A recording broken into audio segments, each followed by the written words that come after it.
परिहास नहीं है, रास उपहास नहीं है, रास तो उल्लास है, हृदय का आनंद है, परमात्मा के मिलने का साधन है। उस महारास में गोपांगनाओं के साथ भगवान श्री कृष्ण पधारे। कल आपने उसका दर्शन भी किया और मुझे तो कल यहां ऐसा लगा कि मैं उदयपुर नहीं आया हूं, वृंदावन आया हूं। इतना आनंद दिव्य, क्योंकि इन लोगों का ज्यादा उसमें मेहनत थी इसलिए ताली बजा रही,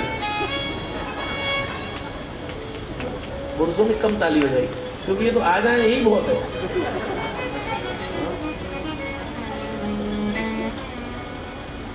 कृपा पूर्वक सब पधारते हैं।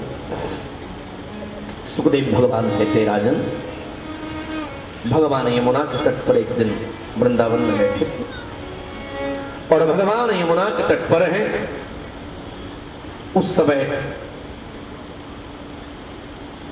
एक केसी नाम का राक्षस आया। यमुना के तट पर केसी राक्षस ने भगवान श्री कृष्ण के ऊपर आक्रमण किया।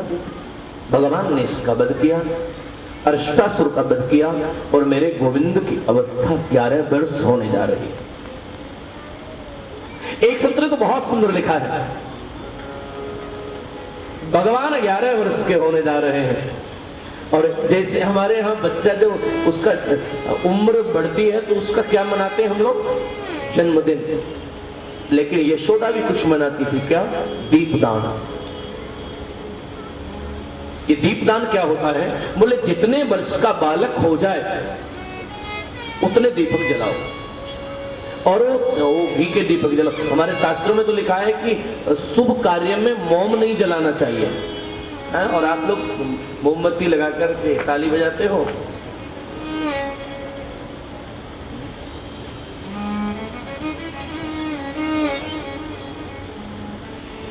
मैया यशोदा ने दीपक जलाए और श्रीमान जी घर में सो रहे थे तो माता ने सुबह सुबह सोचा, बोली ये जग जावेगो तो बड़ो परेशान करेगो, तो जगह जासे पहले ही मैं अपना दीप दान करके आ जाऊं।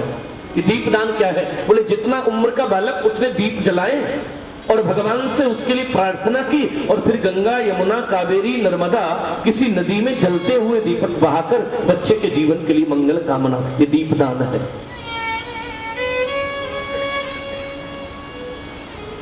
आज मैया यशोदा ने दीपदान किया है। एक संत ने बहुत सुंदर लिखा है, दीपदान हित चली यशोदा, पूजन थाल संभारे।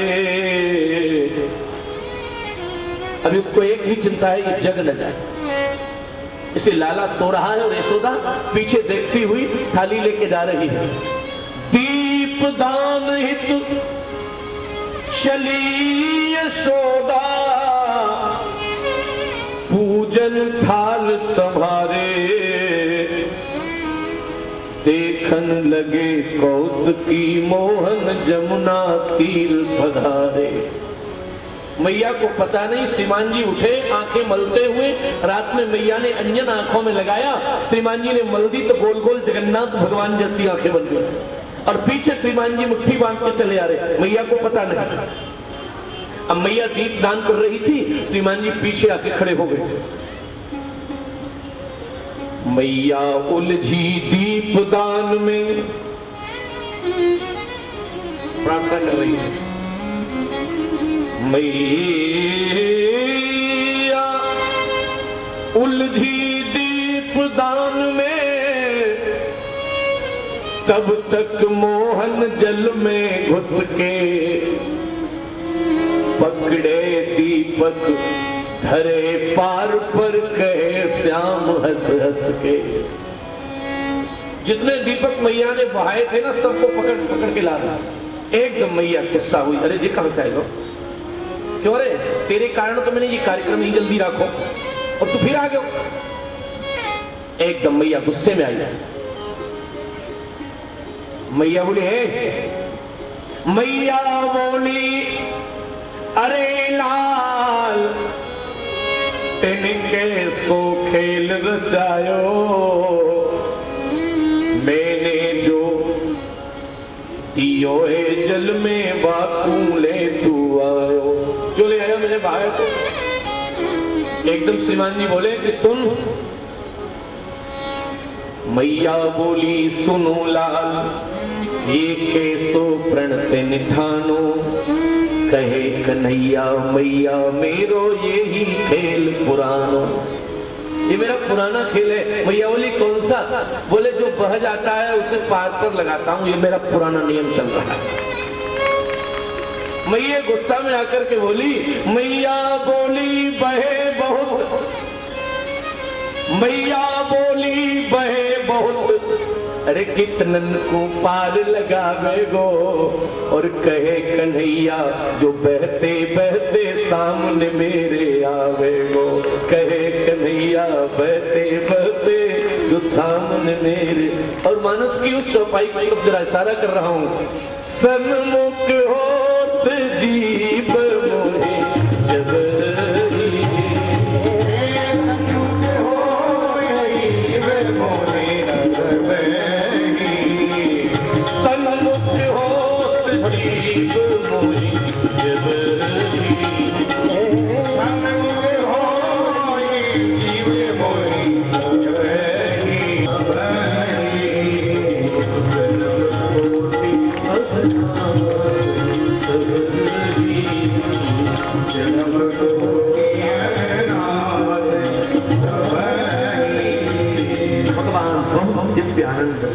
ब्रजवासियों को।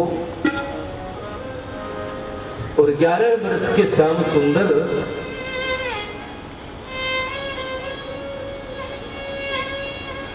बड़े भाव से सुनना प्रेमियों।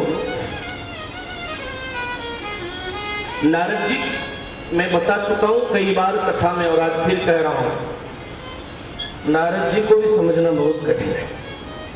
कोई काम तो है ना, भाई कोई बाल हो, बच्चा हो, कोई दुकान हो, प्लॉटिंग करते हो, बिल्डिंग बनाते हो, कुछ करते हो, बस जहां मिला वहां प्रसाद पाया, ताकि प्रतिपल हरि नाम। हम लोग तो प्रतिपल हरि नाम अगर जपे भी ना तो भी उसमें कुछ कुछ खटपट आ जाती है, कुछ न कुछ खटपट जरूर आती है। इसलिए कई भाई बहन कहते हैं कि क्या करें, भजन करते हैं, तो जब भजन करने बैठते तभी मन में गड़बड़ आती है बात। उनको मेरा सुझाव है, परेशान मत होना, बैग में जो चीज अंदर रखी होगी खोलने पर निकलेगी तो है। तो जब गड़बड़ बातें पहले भर ली हैं अंदर तो निकलेंगी, इसलिए उन्हें निकलने दो। आज नारद बाबा पधारे कहां? मथुरा। और कंस बैठा था, सो नारद जी कंस से बोले, भैया एक बात कहूं महाराज। देखो नारद जी की एक और विशेषता है कि आ जाए तो पूरा स्वागत, और मनुष्यों के आ जाए तो पूरा स्वागत, क्योंकि इनकी विशेषता है किसी से कड़वा नहीं बोलते। और अगर ये गुण अगर हमें आ जाए ना, किसी से कड़वा नहीं बोले, तो समझो जीवन बहुत मंगलमय हो जाएगा। कई लोग तो बोलते ही ऐसे जैसे बंदूक चल रही है। बोलना जब शुरू करते हैं, मीठा बोलना प्रारंभ करो। और जो अभिमानी लोग होते हैं ना, वो एक बात और कहते हैं, बोले मैं तो बोलता हूं ये कड़वा, लेकिन क्या है मैं सच बोलता हूं, सच कड़वा होता है। किसने कह दिया सच कड़वा होता है? सच बिल्कुल कड़वा नहीं होता, सच तो मिश्री जैसा होता है। लेकिन सच में जब हमारा अहंकार मिल जाता है तब सच कड़वा होता है, सच कभी कड़वा नहीं। जब अहंकार को मिश्रित करके सच को प्रस्तुत करते हैं तब कड़वा। नारद बाबा बहुत मीठा बोला। कई लोगों को देखा होगा आपने, इतना मीठा बोलते, इतना मीठा बोलते, और कई लोग बोलते तो लगता है भगवान करे इनको कि ऐसे इनके होठों पे कोई लगा के पैक कर दे, क्या करे भगवान।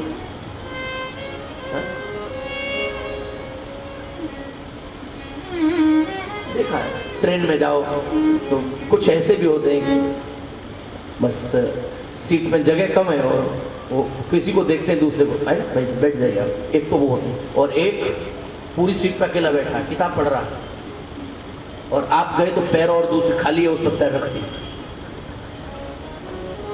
अब आप तो विनम्रता से कहेंगे भाई साहब यहाँ कोई बैठा है, क्यों? ठेकेदारी है मेरी पूरी ट्रेन की, आप आगे बढ़ जाएंगे। ये वाणी का संयम है। जैसे शरीर का और संयम है, ब्रह्मचर्य है, नेत्रों का संयम है, हाथों का संयम है, चलने का संयम है, खाने का संयम है, ऐसे वाणी का भी संयम होना चाहिए। दो बार विचार करो फिर बोलो। लोगों को तो पता ही नहीं क्या बोलते। नारद बाबा पधारे, कंस से आकर कहते हैं भैया। कंस ने स्वागत किया, नारद बाबा की खूब खातिर की। और फिर कंस बोला महाराज बड़े दिन में दर्शन हुए, कहां फंस गए आजकल? बोले क्या बताऊं, तुम्हारे चिंता सता रही है, तुम आजकल बहुत संकट में हो। कंस खुश हुआ, बोले एक आप ही तो ऐसे हो जो मेरी चिंता रखते हो। नारद जी बोले वो मेरे को चिंता ये हो रही है कि आप बहुत भले आदमी हो। कंस बोला क्या हुआ? अरे बोले वो वसुदेव जी है ना, तो जेल में डाल दिए आपने। बोले हाँ, उन्होंने ही आपको बेवकूफ बना दिया। क्या? बोले यशोदा की बेटी लाके आपको दे दी, बेटा अंडरग्राउंड करके पहुंचा दिया। कंस बोला ऐसा हुआ है क्या? बोले आपने आकाशवाणी नहीं सुनी? बोले सुनी तो थी बाबा, लेकिन भरोसा नहीं हुआ। तो बोले संत हूं, झूठ तो नहीं बोलूंगा। कंस ने तलवार निकाली, बोले निकाल के लाओ वसुदेव जी को। परीक्षित ने कहा ये बड़े गड़बड़ आदमी नारद जी, खाम खा घर में ड्रामा करवाते। शांति चल रही थी, अब बेकार में मरवा रहे हैं। जैसे ही वसुदेव और देवकी आए, वसुदेव को मारने के लिए कंस ने तलवार उठाई। नारद जी बोले भैया एक बात कहूं, जरा तलवार रोकियो। बोले कहा है? बोले इन्हें तो कछू ना है बिगाड़ो और मारनो ही है, तो वह 8वें गर्भ ही ने बुला लो वृंदावन से, सुमार दो तुरंत। बोले हाँ ये तो और अच्छा तरीका है। और इतना कह करके चले गए, 1 सेकंड रुके भी नहीं। और वहां से सीधे आए वृंदावन। सो भगवान कृष्ण देखे, नारद जी ने आकर दंडवत किया अकेले में और बोले वहां के बिहारी भगवान। बोले हाँ। बोले पड़े पड़े माखन खा रहे, कंस नहीं मारा तुमने अभी? सो भगवान मुस्कुराकर बोले कोई भूमिका ही नहीं बन रही है। बोले सारी बन गई, कल से सारा कार्यक्रम लागू हो जाएगा। मैं वहीं से आ रहा हूं, सब कार्यक्रम पूरा करके आया हूं। सुखदेव भगवान कहते हैं राजन, आज कंस ने अक्रूर जी को बुलाया है और अक्रूर जी से कंस कहता है अक्रूर आप वृंदावन चले जाओ, अपने यहाँ जो शंकर जी का एक धनुष रखा है उसको अपन रख देते हैं, एक बड़ा सा दंगल मेला लगवाते हैं जिसमें कुश्ती का आयोजन होगा और कृष्ण को उसी में बुला लेंगे, बलराम को भी बुला लेंगे, यहाँ लाकर के मार देंगे। बड़ा अच्छा, नारद जी का भगवान भला करे। आज अक्रूर भगवान का भक्त है। अक्रूर को जैसे ही पता लगा है, कंस कहता है गच्छ नंद व्रजं तत्र, गच्छ नंद व्रजं तत्र सुतावान कदुंदुभे। वसुदेव जी का एक नाम है आनंद दुंदुभि। कह रहा आनंद दुंदुभि के पुत्रों को आशाते विहानेन रथेना नैमाचिरम, मेरा रथ लेकर जाओ और श्रीधाम वृंदावन सुन बालकों को लेकर आओ।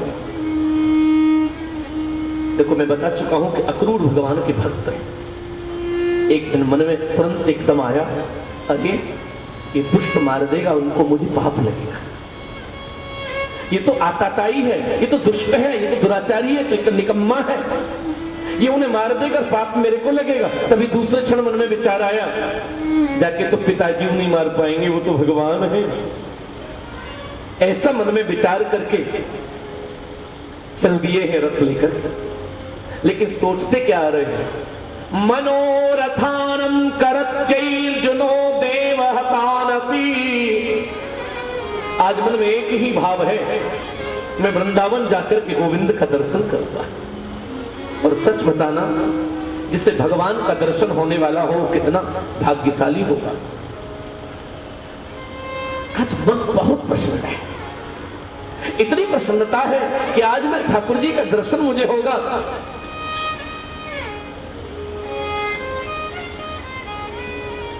कौन से चरण? जिन चरणन से निकली गंगा, जिन चरणन से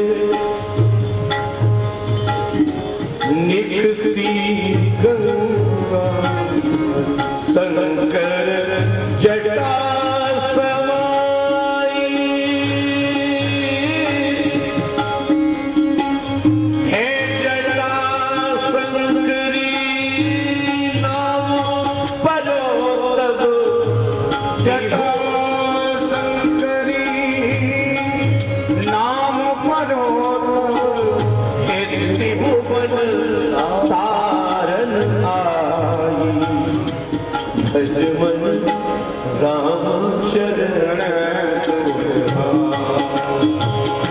भज मन राम चरण सुधाई। सब गाइए राम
बार बार मन में मनोरथ बना लिया है।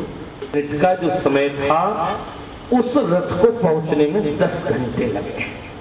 क्यों? खराब हो गया था।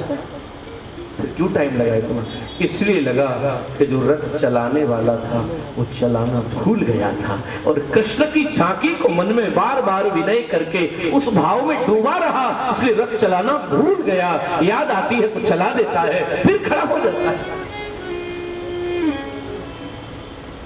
बड़ा भाव में डूबा हुआ। और देखो एक मन में विचार भी आ गया, हे परमात्मा एक कृपा करना। अक्रूर जी कहते हैं भगवान एक कृपा करना, मैं जब वृंदावन में प्रवेश करूं तो मुझे पहला दर्शन मेरे गोविंद का हो जाएगा, ये मेरे ऊपर कृपा करना माधव। और जैसे ही प्रेमियों वृंदावन में प्रवेश हुआ, आहा रथ आकर के नंद रानी यशोदा के महल के बाहर रुका। सामने गौशाला है और शाम का समय था। भगवान गैया चरा के लाए थे।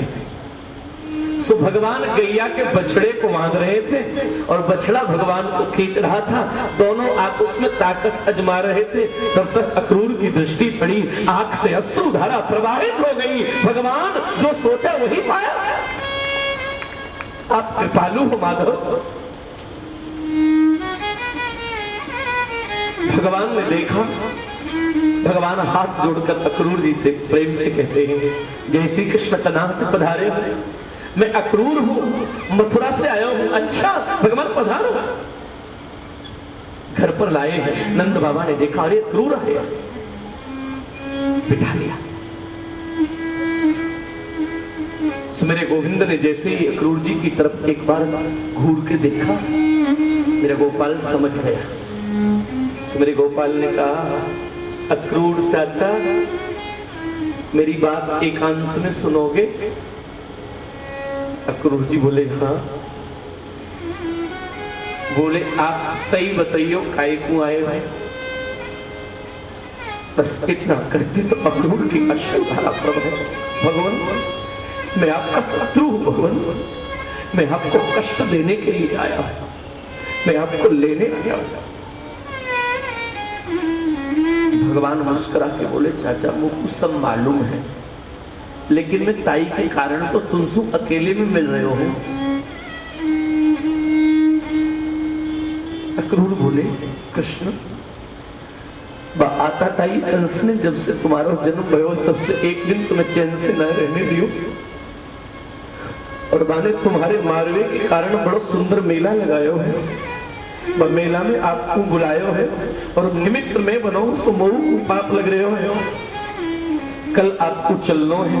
भगवान बोले चलनो वलनो तो बात की बात है, पहले मेरी सुन लो। जो बात मुझे बताई है ना, जी अम्मा को और बाबा को मत बताइयो, बस तासू में अकेले में लायो। उनको केवल यही बताइयो कि वहां मेला लग रहे हो है और वह मेला में कृष्ण को बुलाया है, बस इतना।